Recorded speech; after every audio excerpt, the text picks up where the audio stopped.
డబ్బు, అనారోగ్యం, ఉద్యోగం, వ్యాపారం, అప్పులతో బాధపడుతున్నారా? మీకోసమే లాంచ్ యువర్ ఫ్యూచర్ ప్రోగ్రామ్. నమస్తే, welcome back to Suman TV. ప్రస్తుతం మనతో పాటు ఉన్నారు consumers affairs committee chairman Mandiri Krishna Reddy గారు. నమస్తే సార్. నమస్తే అమ్మా. సార్, చిన్న పొదుపు పథకాల సంస్థలను అంటూ ఉంటారు కదా, మామూలుగా వాళ్ళకి ఆర్బీఐ ఒక షాక్ న్యూస్ అయితే ఇచ్చింది. సో మామూలుగా చూసుకుంటే చిన్న పొదుపు పథకాలంటే ఏంటి అసలు ఒకసారి? అంటే పెద్ద మొత్తాల్లో ఒకేసారి బ్యాంకుల్లో కానీ పోస్ట్ ఆఫీసులో కానీ డబ్బు నిల్వ ఉంచడానికి ఎక్కువగా బిజినెస్ పీపుల్, పెద్ద మొత్తాల్లో వ్యాపారాలు చేసేవాళ్ళు,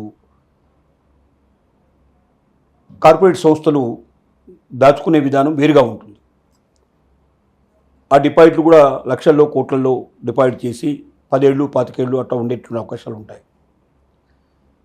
కానీ మధ్యతరగతి జీవులు, చిన్న ఎంప్లాయీస్, ఎక్కువ డబ్బు లేదు, ఉన్న డబ్బులో ఉన్న జీతంలో కానీ ఉన్న రాబడిలో కానీ కొద్ది మొత్తాన్ని మనం దాచుకున్నాం, నెల నెల ఇంత చొప్పున దాచుకుంటే, ఎన్నేళ్ళు దాచుకుంటే మనకి ఇంత వడ్డీ వస్తుంది దాని మీద, ఇలాంటి పథకాలు ఎక్కువగా పోస్ట్ ఆఫీసుల్లో ఉంటాయి. అంటే గ్రామీణ ప్రాంతాల్లో కూడా దాని పని ఉంటాయి కాబట్టి, పోస్ట్ ఆఫీసులు ఉంటాయి కాబట్టి గ్రామ ప్రాంత ప్రజలు కూడా, వ్యవసాయదారులు ఇట్లా ఉంటారు, కొద్ది గొప్ప మొత్తాలు వాళ్ళు కొద్దిగా అయితే చెల్లించగలుగుతారు. ఎక్కువ మొత్తాలు ఉంటే వాళ్ళ దగ్గర అంత డబ్బు ఉండదు. అలాగే వాళ్ళు ఒక 5 ఏళ్ళు 10 ఏళ్ళు దాచుకున్న కూతురు పెళ్లి కోసమో, లేకపోతే చదువు కోసమో, లేకపోతే పిల్లల చదువు కోసమో, లేకపోతే ఇల్లు కట్టుకోవడానికో, లేకపోతే వ్యవసాయానికి ఏదైనా ఉపయోగపడుతున్న ఉద్దేశంతో కొంత మొత్తాన్ని దాచుకుంటూ ఉంటారు.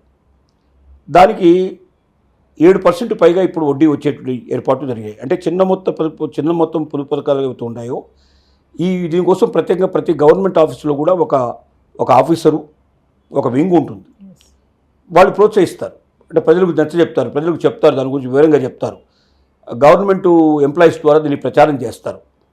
ఆ తర్వాత దీనికి సంబంధించిన ప్రభుత్వానికి సంబంధించిన ఏవైనా ఉంటే కూడా డబ్బులు దాంట్లో పెట్టిస్తారు.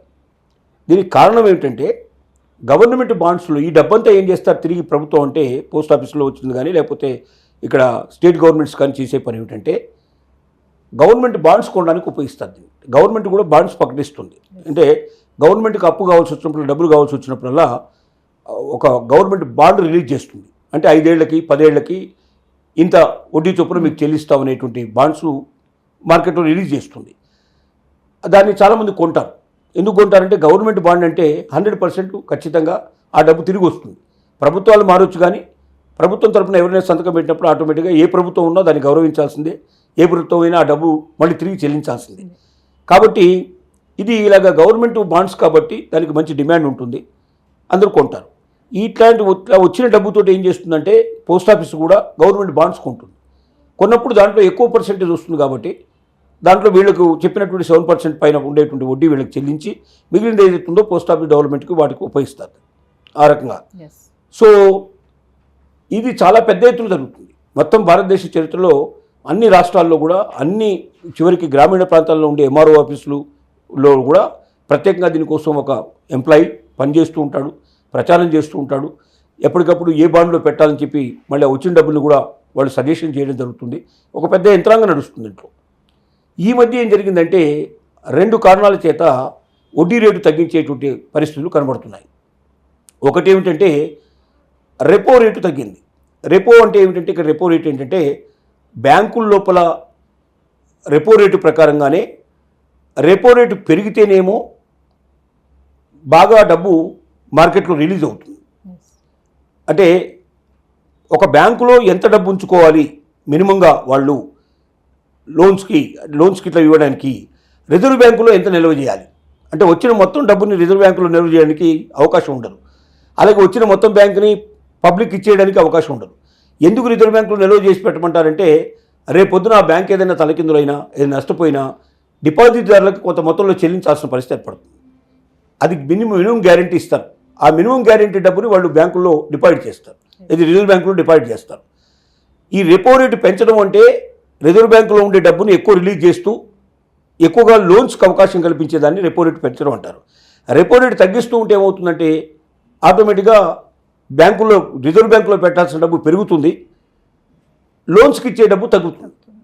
లోన్ డబ్బు ఎప్పుడైతే తగ్గుతుందో అప్పుడు వడ్డీ రేట్లు పెరిగే అవకాశాలు ఉంటాయి.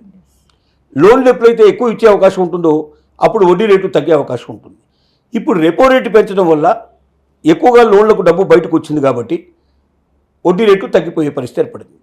బ్యాంకుల్లో వడ్డీ రేట్లు ఎప్పుడైతే తగ్గిపోయాయో అలాగే పోస్ట్ ఆఫీసులో ఉండేటువంటి ఖాతాల్లో కూడా వడ్డీ రేటు తగ్గించాలనే ఆలోచన చేస్తోంది. ఇంకా పూర్తి చేయలేదు.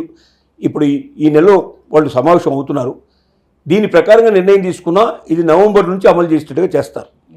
కొంత భాగం తగ్గడానికి కారణం అవుతుంది. 7% పైన ఉండే వడ్డీని 6% పైనే పెంచాలి. ఒక 0.5% 1% దాకా తగ్గే లక్షణాలు కనబడుతున్నాయి. అలా తగ్గితే చిన్న మొత్తం పథకాల్లో చాలామంది పెట్టుబడులు పెట్టడానికి సిద్ధపడకపోవచ్చు. దానివల్ల ఆ పథకం దెబ్బతినే అవకాశాలు ఉంటాయి. ఎక్కువ గ్రామీణ ప్రాంత ప్రజలు ఎక్కువగా దాన్ని నమ్ముకొని ఉన్నారు. ఎక్కువ చిన్న ఎంప్లాయీస్ దాని మీద ఆధారపడి ఉన్నారు. కాబట్టి దాన్ని తగ్గకుండా ఉండడానికే ప్రయత్నాలు జరుగుతున్నాయి. కానీ చెప్పలేం. నిర్ణయం ఏదైనా 2 రకాల కారణాలు. ఒకటి, బాండ్ కూడా రేటు తగ్గించింది. ప్రభుత్వ బాండ్లలో కూడా ఇప్పుడు వడ్డీ రేటు తగ్గించారు. అలాగే బయట మార్కెట్లో బ్యాంకులో దొరికే వాటిలో కూడా వడ్డీ రేటు తగ్గడం జరిగింది. ఒకేసారి మొత్తం మార్కెట్ అంతా కూడా వడ్డీ రేటు తగ్గేసరికల్లా రెపో రేటు పెంచడం వల్ల ఈ రకమైన సౌలభ్యం ఏర్పడటం వల్ల మొత్తం బ్యాంకులన్నీ కూడా తక్కువ వడ్డీకి ఇస్తున్నప్పుడు ఎక్కువ వడ్డీ పెట్టి తీసుకోవడానికి ఎవరు సిద్ధపడతారు? కాబట్టి మేము కూడా వడ్డీ రేటు తగ్గిస్తాం అనేటువంటి పరిస్థితుల్లో చిన్న మొత్తం పొదుపు పథకాలకు సంబంధించిన సంస్థ ఆలోచిస్తుంది. ఇంకా అమలు చేయలేదు, కానీ అమలు చేసే అవకాశాలే ఎక్కువ కనబడుతున్నాయి. అంటే ఇప్పుడు ఆర్బీఐ ఇచ్చినటువంటి న్యూస్ ఏదైనా కొంచెం ఎఫెక్ట్ అవుతుంది వాళ్ళకి. ఖచ్చితంగా ఆర్బీఐ కిందనే నడవస్తుంది ఏదైనా సరే. ప్రభుత్వ రంగ సంస్థలు అంటే ఆర్థికపరమైన సంస్థలన్నీ కూడా ఆర్బీఐ ఇన్స్ట్రక్షన్ ప్రకారం పోవాల్సిందే. ఆర్బీఐ తీసుకున్న నిర్ణయం వల్ల ఇండైరెక్ట్ కానీ డైరెక్ట్ కానీ వీటి మీద ప్రభావం పడింది. ఈ రెపో రేటు తగ్గడం వల్ల కొంచెం చిన్న మొత్తం పొదుపు పథకాలకు సంబంధించిన డిపార్ట్మెంటు బాగా దెబ్బతినే అవకాశాలు ఉన్నాయని నిపుణుల యొక్క అంచనా. Thank you.